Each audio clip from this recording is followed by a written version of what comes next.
Hello, and a very warm welcome to today's podcast episode where we are going to be talking all about comparisonitis. Now, if this is a phrase that you haven't heard before, it is pretty self explanatory, but just in case you haven't heard it, it's basically where, as therapists, we are spending too much time giving our energy away to maybe checking out, comparing ourselves to what other therapists in private practice are doing. So that could look like, say, for another therapist that works within a similar niche to you, that you're spending time doing your research, looking at their social media accounts, looking at the content they're creating, looking at their website and seeing what they're doing. Now, is this a good thing or is this a bad thing? So let's start maybe with the good. Speaking from my experience, whenever I was getting set up in private practice, it was really important for me to be able to see that other people could do certain things.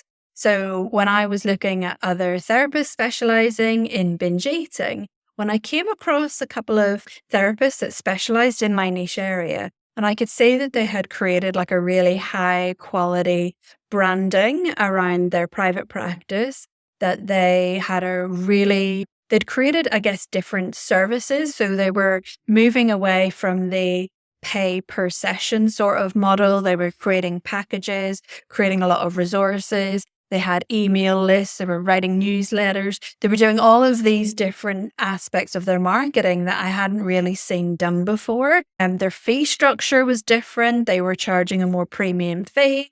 That whenever I seen this, it gave me the confidence and the assurance to know that that actually was possible for me. Because what I really did desire is that I wanted to work with a smaller caseload. And in order to work with a smaller caseload, I needed to be charging a more premium fee.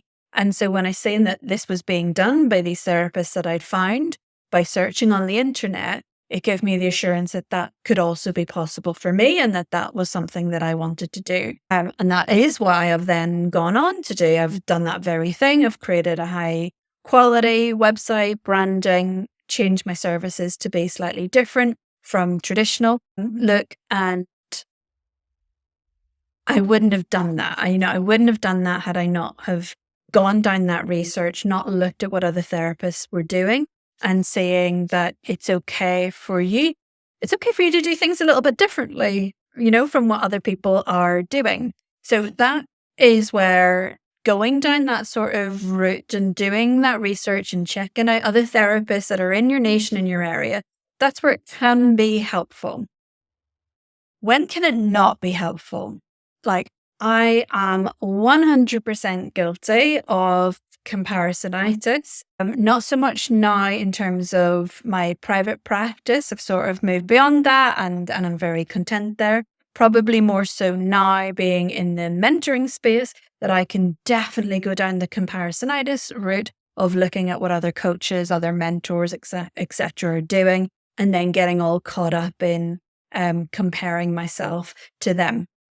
And the reality is, when we are maybe going and looking and checking out what other people are doing, often it's when it's in a moment of vulnerability for us, that perhaps we are feeling, maybe you're new to private practice, maybe you don't have confidence on social media, maybe you struggle with imposter syndrome, maybe you have these fears about showing up and being visible.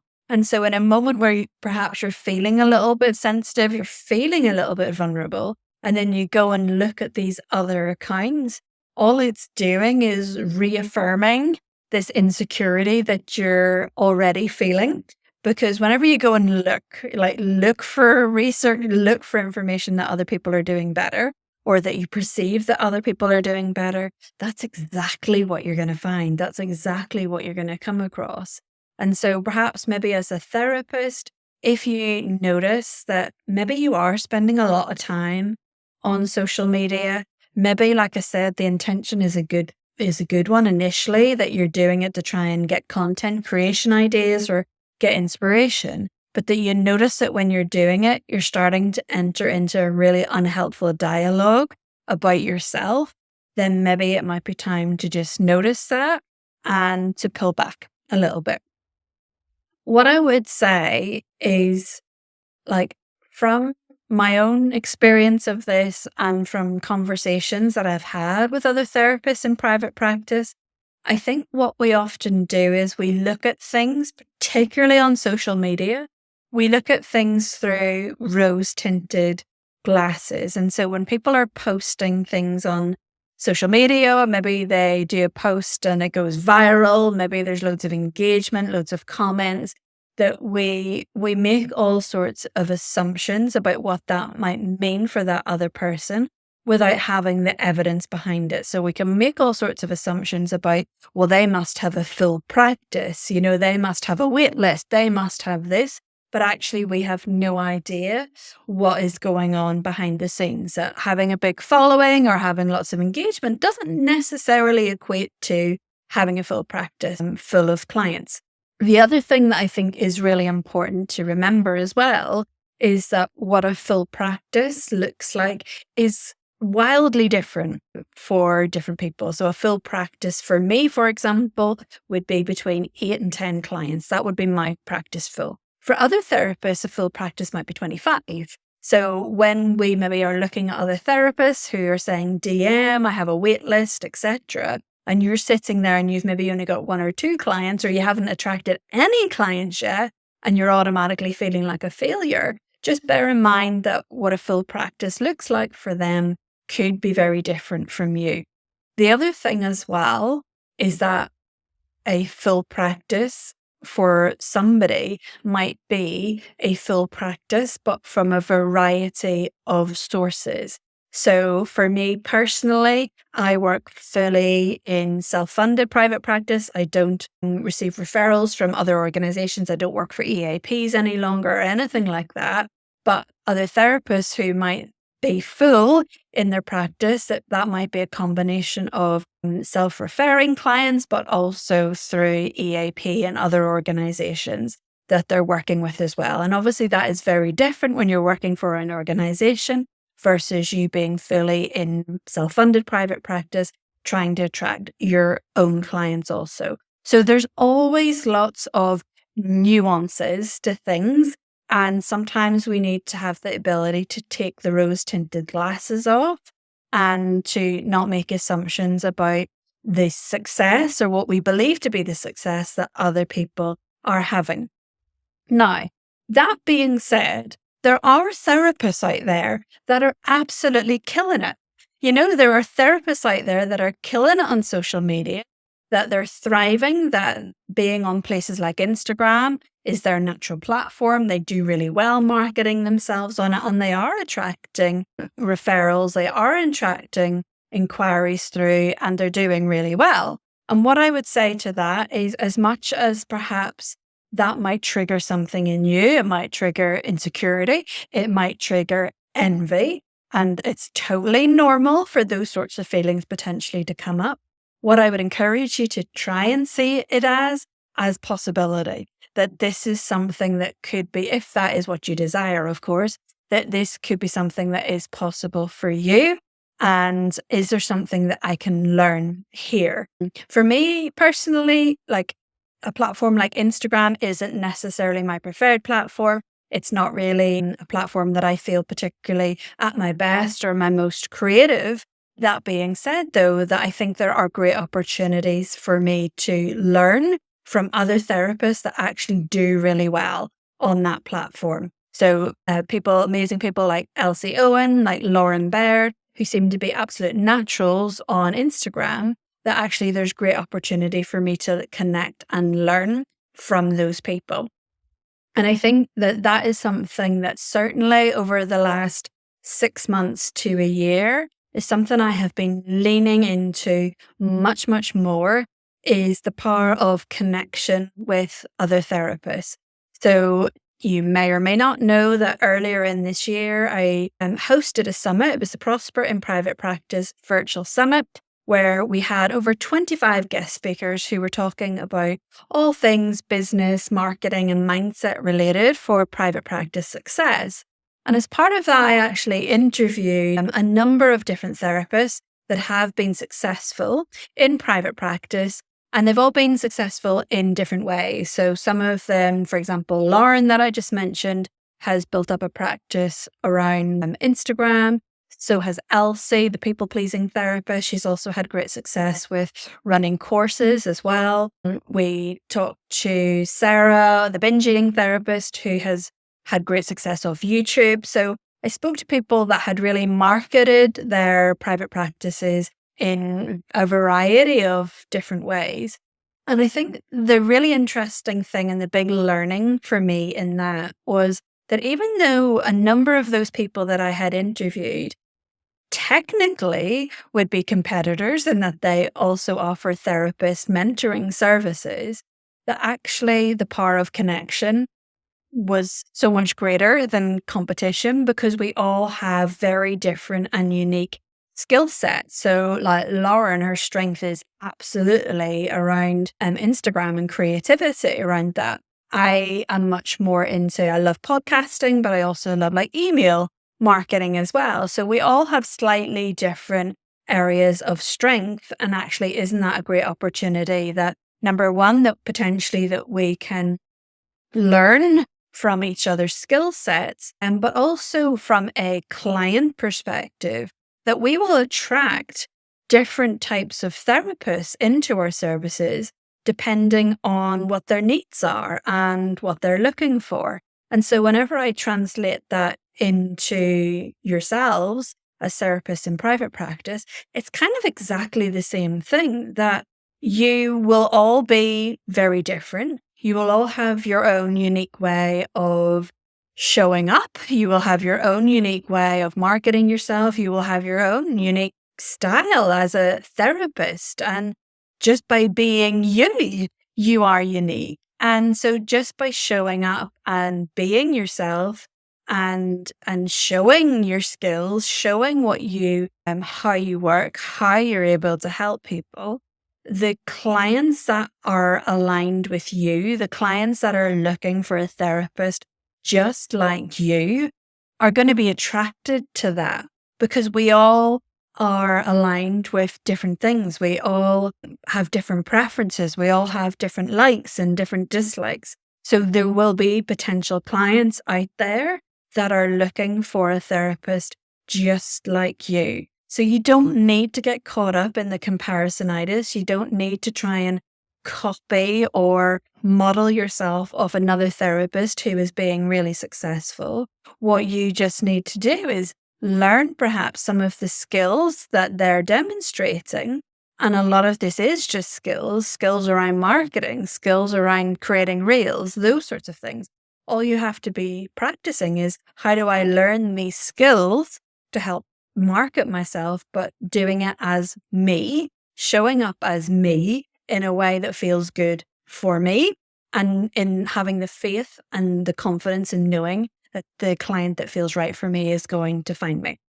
So that's one thing I would really say whenever you are noticing yourself, perhaps looking at what other therapists are doing, those therapists that you're perceiving as being highly successful, don't try to imitate what they're doing, and be inspired by what they're doing, maybe learn some of the techniques and look at some of the strategies that they might be using in order to market themselves, but then use those skills in portraying and marketing yourself as you, and allowing your personality and your style and all of those sorts of aspects of you to come out in your marketing.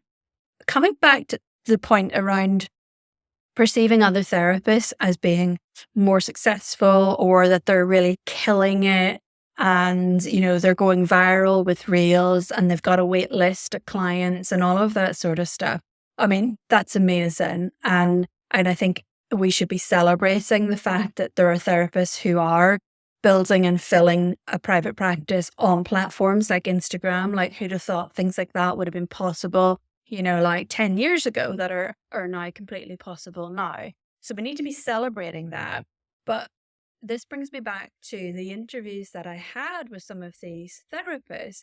What was actually really interesting in the conversations we had was, number one, the number of them that talked about the failures they'd had. the number of them that talked about, I remember a conversation with Elsie where she was talking about having courses that have totally bombed, So again, that I think a lot of the therapists that we might be looking at, that we might be comparing ourselves to, we're comparing where we are now versus where they might be at a very, very different stage in their private practice journey. And that in their journey, that it's quite likely that to get to that place of success that they've had, that it hasn't been a quick and easy journey for them, that it hasn't been an overnight success, and that the likelihood is that there have been a number of failures, a number of failed launches, a number of setbacks, a number of, courses that they've promoted and nobody has signed up for. All of these sorts of things will have undoubtedly happened, but that they have continued. They've picked themselves up afterwards, and that they have then continued on and eventually learnt from these setbacks, made changes, and it's got them to, or it's helped to get them to the place in which they are now in their private practice. So that was definitely something that was really interesting and really good to hear from those interviews, is just how many people had big stories of big setbacks, big disappointments, big flops in launches and things like that. The other thing, and this I think sometimes is a little bit of a reality check that we all need to have as well, is that there are some people who are just incredibly motivated, incredibly driven, and are incredibly determined to be successful and feel good and positive about that choice that they're making. And so another thing that did come across in some of the interviews is that some of the people were completely and utterly transparent in that they put a huge amount of time and a huge amount of effort into their marketing.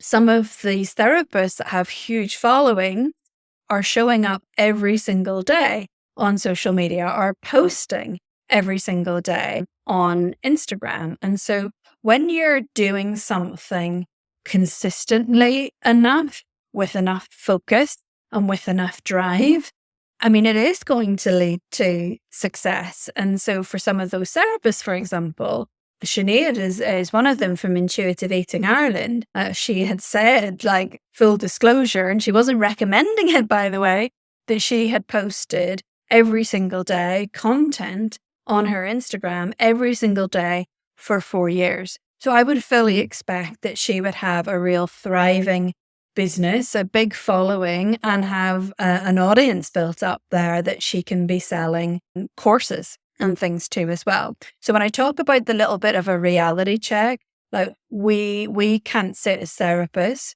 and maybe you're right at the beginning of your private practice journey. You can't sit at the beginning of your private practice journey and compare yourself to someone who might be 4 years or 5 years into that journey and expect you to be the same in terms of success. You also have to perhaps have the reality of, do I want what they're doing?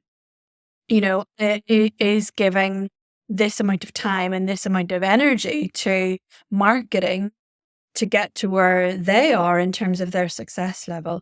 Is that actually something that I want to be doing? Because if it's not, if you don't have that level of drive, if you don't want to be dedicating that amount of time to marketing your practice or learning the skills that they've done or whatever that is, then we also need to be realistic with ourselves that we maybe can't expect to be at a certain level or be at a certain place if we're then also not prepared to dedicate the time and the energy and the focus and the drive to it that essentially is needed. And you'll know I have said this before, that this learning the skills of business and marketing in private practice is tough. It's tough. There's a lot to it. It's a whole new skill set that we have to learn. It takes a lot of time, and we do need to put a lot of focus and a lot of energy to it. And if we're not prepared to do that, then we can't expect to have great results if we're not prepared to do that as well. So that's something I think that That's where we need to really be honest with ourselves and realistic with ourselves, because there's no point feeling envy or comparing where you are with something that you don't want to do, or that your motivation or your commitment, may not be there for whatever reason.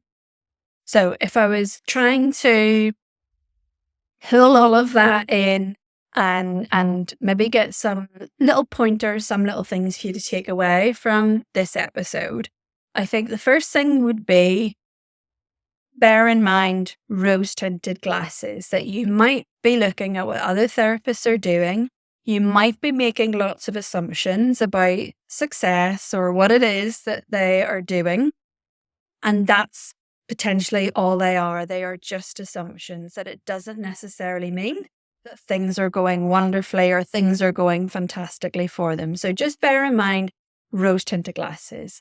The second thing, like I've just mentioned, is try not to compare where you are. If you're on your day one, don't be comparing your day one with someone else's day 1000. That they are two very, someone, you're in one place and they're in another place. So you giving yourself a hard time about not being where they are is not going to serve you in any way, shape, or form. And I think the third and final thing is that if you do want that success, whatever success looks like, I keep saying success, but success looks totally different to different people. Success for me is having a steady income coming in on a small caseload and loving the work that I do and loving the client and the niche that I'm in. So success is going to look totally different for everybody. But whatever that success looks like for you, know that it absolutely is possible for you. And maybe what it actually just involves is learning and developing skills that we were not taught in our training, skills that, unless you happen to have a background in marketing or a degree in marketing or a previous career in marketing, skills that you potentially are learning from scratch. So try not to give yourself too much of a hard time when you feel like things aren't going very well, when you feel like you're not quite achieving, you're not quite attracting the clients that you want to attract, that it's just not going the way that you really hope and want it to go. You are trying to learn something completely new here, something that is not easy, that is going to take time to develop and master, but that you absolutely, with practice, when you find a way of marketing, a form of marketing, and you find your voice and you get comfortable with your voice and expressing that, once you find that, all you then need is the practice of gaining confidence in whatever way that looks like for you, and the consistency around it, that absolutely what other people have achieved can 100% be possible for you. All right. I hope that you find that podcast episode helpful today. If you do have any comments, any questions, please do put them into the show notes. And I look forward to speaking to you on the next episode. Bye for now.